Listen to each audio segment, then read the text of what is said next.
Hello friend, आप सभी का स्वागत है Abhijeet study point YouTube channel में। आज की इस वीडियो में हम सीटेट एग्जाम के लिए प्रैक्टिस सेट करने वाले हैं और आज की क्लास में हम बाल विकास एवं शिक्षा शास्त्र के 30 प्रश्न करने वाले हैं। इन 30 प्रश्नों में कितने प्रश्न आपके बिल्कुल सही होते हैं यह कमेंट आप लोग जरूर कीजिएगा। और आज की क्लास सीटेट एग्जाम के पेपर फर्स्ट और पेपर सेकेंड दोनों एग्जाम के लिए इंपॉर्टेंट है। चाहे आप बीएड किए बीटीसी डीएलएड किए, सभी के लिए आज की क्लास इंपॉर्टेंट होने वाली है। तो आज की क्लास के सभी प्रश्नों का उत्तर देने का प्रयास कीजिएगा।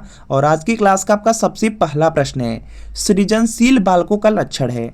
जो सृजनशील बालक होते हैं उनमें क्या लक्षण रहते हैं, इन चारों ऑप्शन के माध्यम से आपको बताना है।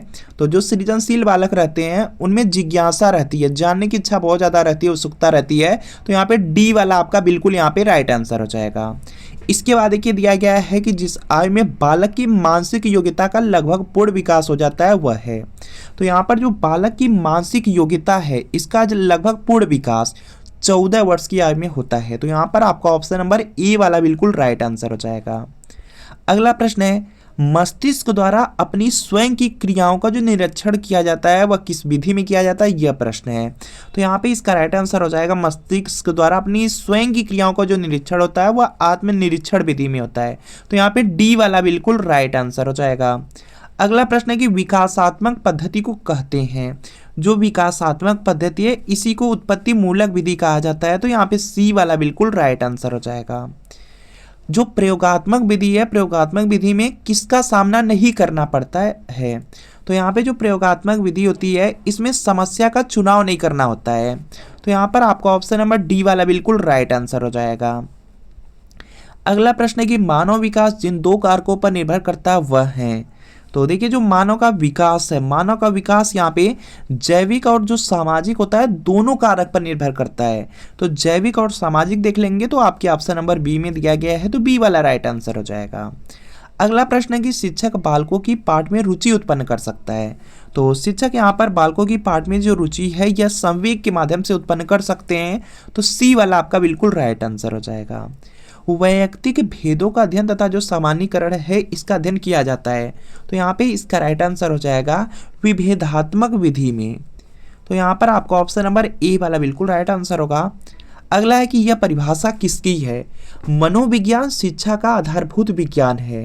तो यहाँ पे इसका राइट आंसर हो जाएगा, यह स्किनर ने कहा था।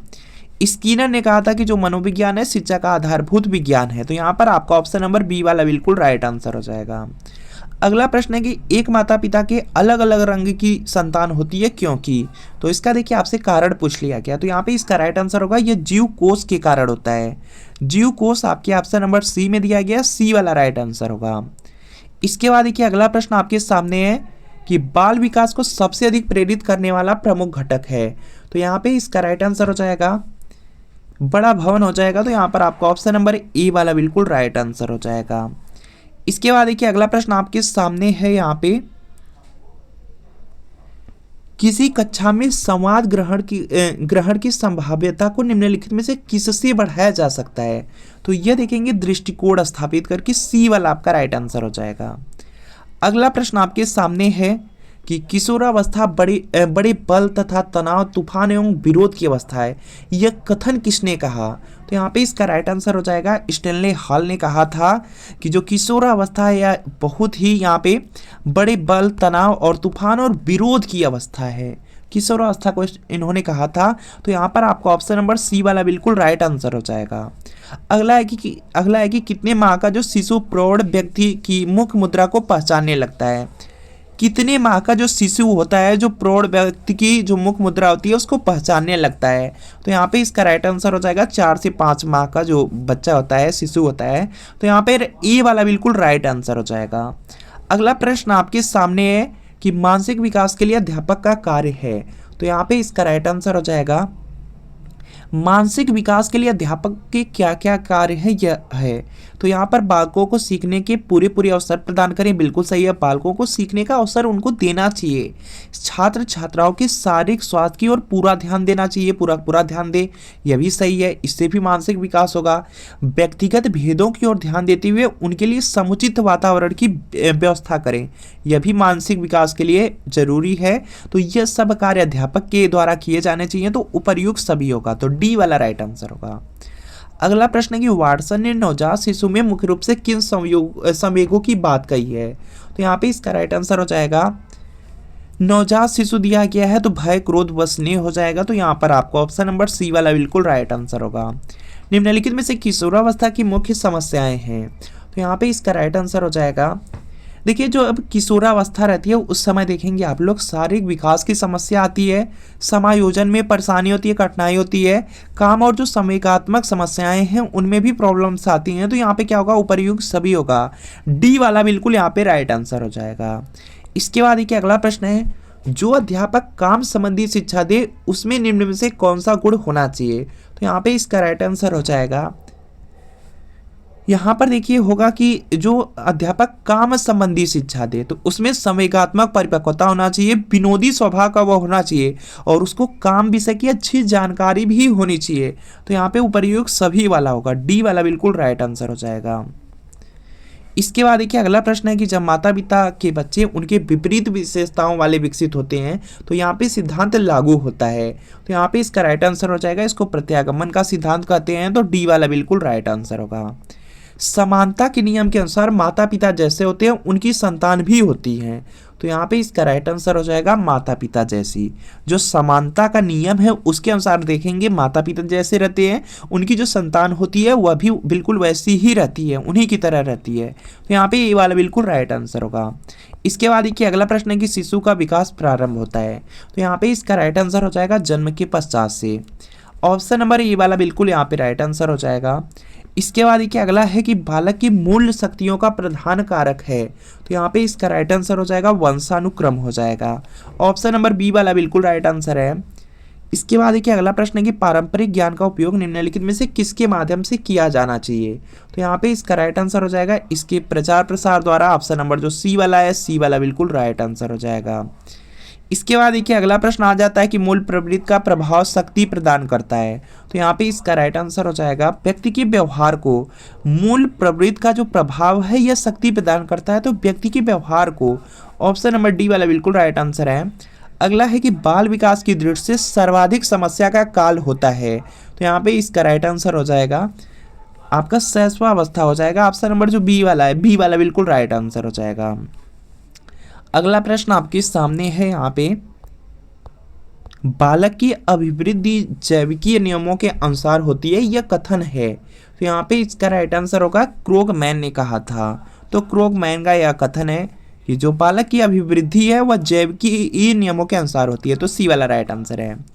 अगला प्रश्न है कि सत्य अथवा तथ्यों के दृष्टिकोण से उत्तम प्रक्रिया का बल ही बुद्धि है, बुद्धि की यह परिभाषा है।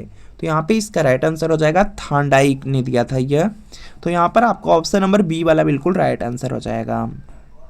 अगर देखिए आप सीटेट फरवरी 2026 एग्जाम की तैयारी कर रहे हैं तो प्रीवियस ईयर क्वेश्चन पेपर लेकर के जरूर पढ़िए, क्योंकि देखिए सीटेट एग्जाम में आप लोग देखेंगे 150 प्रश्न आएगा, 150 नंबर का एग्जाम होगा, 150 मिनट मिलेंगे, कोई निगेटिव मार्किंग नहीं है। पासिंग मार्क आपका जनरल कैटेगरी में और अदर स्टेट के लिए 90 नंबर है, ओबीसी SC ST में 82 नंबर है। और सीटेट एग्जाम की सबसे अच्छी बात है कि 150 में लगभग 100 से 110 प्रश्न प्रीवियस ईयर क्वेश्चन पेपर से ही पूछा जाता है। सीडीपी में देखेंगे लगभग आपके 20 से 22 प्रश्न प्रीवियस ईयर पेपर से। हिंदी, संस्कृत, इंग्लिश कोई भी लैंग्वेज हो 20 से 22 प्रश्न प्रीवियस ईयर पेपर से। सोशल साइंस हो या आपका मैथ साइंस हो, इसमें भी 40 से 42 प्रश्न प्रीवियस ईयर पेपर से। तो प्रीवियस ईयर पेपर जरूर पढ़ लीजिए। यह सीटेट फरवरी 2026 के लिए प्रीवियस ईयर पेपर है। यह सोशल साइंस का क्लास 6 to 8 का पेपर सेकेंड है। बिल्कुल इसी तरीके से मैथ साइंस का मिल जाएगा, प्राइमरी चाहेंगे प्राइमरी का मिल जाएगा। इसमें जून 2011 से लेकर दिसंबर 2024 तक का प्रीवियस ईयर पेपर है। पूरी 14 साल का पेपर रहेगा, आंसर की के साथ, एक्सप्लेनेशन के साथ, सॉल्यूशन के साथ, व्याख्या के साथ, सब कुछ बिल्कुल डिटेल में दिया रहेगा। और सभी सब्जेक्ट मिलेंगे जैसे सीडीपी है, सोशल साइंस है, हिंदी, संस्कृत, इंग्लिश है, मैथ साइंस, CBS है। तो वीडियो के नीचे डिस्क्रिप्शन में जाना है, लिंक मिलेगी, लिंक को क्लिक करना है, नाम मोबाइल नंबर फिल करके सिर्फ 30 रुपये का पेमेंट करना है। जैसे 30 रुपये का पेमेंट करेंगे तुरंत प्रीवियस ईयर पेपर का जो PDF होगा डाउनलोड हो जाएगा। इससे तैयारी कर लेंगे, सीटेट एग्जाम में बहुत ज़्यादा हेल्प मिल जाएगी। और अगर लिंक से परचेज करने में कोई प्रॉब्लम आ रही है या डायरेक्ट आप व्हाट्सएप नंबर से ही परचेज करना चाहते हैं तो इस व्हाट्सएप नंबर पर सिर्फ लिख देना है CTET previous year paper. Social science या मैथ साइंस या प्राइमरी लिख करके मैसेज कर दीजिएगा। जैसे मैसेज करेंगे रिप्लाई कर दिया जाएगा और आपको सिर्फ 30 रुपये की पेमेंट करनी है। जैसे 30 रुपये की पेमेंट करेंगे तुरंत प्रीवियस ईयर पेपर का जो PDF होगा वो आपको सेंड कर दिया जाएगा। तो इस व्हाट्सएप नंबर पर मैसेज करके प्रीवियस ईयर पेपर लेकर के जरूर पढ़ लीजिए, जिससे आप सीटेट एग्जाम को अच्छे स्कोर के साथ पास कर सकें। तो चलिए अगला प्रश्न आपके सामने है कि बालक को दाएं बाएं का ज्ञान हो जाता है। तो यहाँ पे इसका राइट आंसर हो जाएगा 6 वर्ष की आयु में जो बालक होते हैं वह दायां बायां समझने लगते हैं। तो यहाँ पर आपका ऑप्शन नंबर ए वाला बिल्कुल राइट आंसर हो जाएगा। बालक के विकास को जो घटक प्रेरित नहीं करता है वह है। तो यहाँ पे इसका राइट आंसर हो जाएगा, यहाँ पर देखेंगे बालक के विकास को जो घटक प्रेरित नहीं करता, तो यहाँ पर हो जाएगा आपका, इसमें वंशानुक्रम वातावरण नहीं होगा तो यहाँ पे दोनों ही नहीं होगा, तो डी वाला बिल्कुल राइट आंसर हो जाएगा। इसके बाद देखिए अगला प्रश्न आपके सामने है कि बुद्धि लब्धि को ज्ञात करने का सूत्र किस मनोवैज्ञानिक ने दिया है। तो यहाँ पे इसका राइट आंसर हो जाएगा स्टर्न ने दिया था। बुद्धि लब्धि को जो ज्ञात करने का यहाँ पे सूत्र है यह स्टर्न ने दिया है, तो बी वाला बिल्कुल राइट आंसर हो जाएगा। तो फ्रेंड आपको बताना है कि इन 30 प्रश्नों में कितने प्रश्न आपके बिल्कुल सही हुए हैं, यह कमेंट आप लोग जरूर कीजिएगा। और आप लोगों ने सीटेट का फॉर्म फिल कर लिया है या नहीं यह कमेंट जरूर कीजिएगा। अगर सीटेट का फॉर्म फिल कर चुके हैं तो यस लिख करके जरूर आप यहाँ पे कमेंट कीजिए। और पेपर फर्स्ट या पेपर सेकेंड आपने कौन सा पेपर फिल किया है, B.Ed किए हैं या आप BTC किए हैं, DLED किए हैं, यह भी कमेंट आप लोग ज़रूर कर दीजिएगा। तो मिलते हैं फ्रेंड आपसे नेक्स्ट वीडियो में।